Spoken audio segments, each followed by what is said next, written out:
t'associes avec les meilleurs, ils ont ton intérêt à cœur, tu as un intérêt commun. Alors, au lieu de jouer seul, tu as un partenaire. Moi, j'ai toujours pensé à mes commanditaires comme des associés. Je ne les ai jamais vus comme au sens de mal obligé.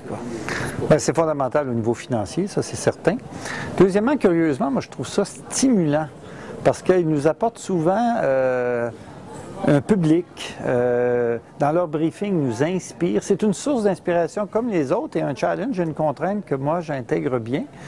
Et troisièmement, je vous dirais que quand on a un bon partenaire, il t'aide à développer ta marque parce qu'il la pousse. Le grand défi pour nous, le défi macro qui est toujours au centre de nos préoccupations, c'est de faire un bon show, c'est de se renouveler, c'est d'évoluer, c'est de rester leader.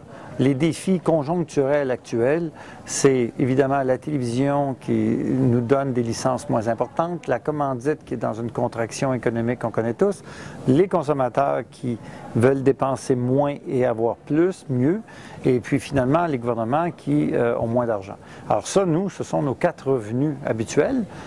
Les 4 sont attaqués et on doit non seulement essayer de faire mieux avec moins, mais aussi trouver des façons de les challenger pour aller chercher plus. Ah oui, Montréal, pour nous, c'est ma ville.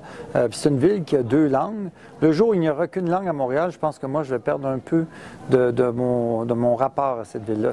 Pour moi, c'est justement qu'on arrive à s'endurer des voisins qui parlent 2 grandes langues comme ça. Ça a toujours été un actif pour moi. Alors, Juste pour rire, Just for Laughs sont capitalisés là-dessus depuis le début.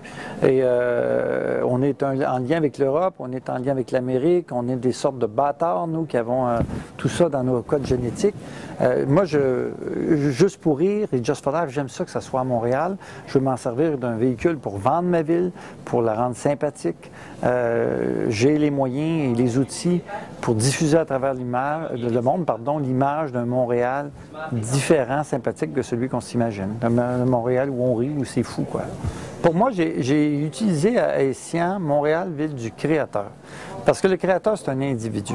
Moi, je veux que Montréal devienne, on amplifie le fait que c'est un endroit formidable pour les créateurs, qu'on leur donne des conditions pour travailler remarquables. On a une infrastructure, on a tout, hein, cinéma, télévision, muséologie, jeux vidéo, on a une infrastructure. On a des écoles, on a de l'argent. Notre grand défi, c'est d'exporter, puis notre grand défi, c'est d'attirer les plus grands cerveaux à Montréal et de leur donner une ville qui leur ressemble. Et après ça, de le vendre à l'étranger pour en attirer d'autres. Là, on est dans un processus, là, voici une des forces qu'on a. Comment le vendons-nous aux autres pour en amener d'autres? C'est vraiment... tout le gens en mangent parce qu'elles sont plus fraîches.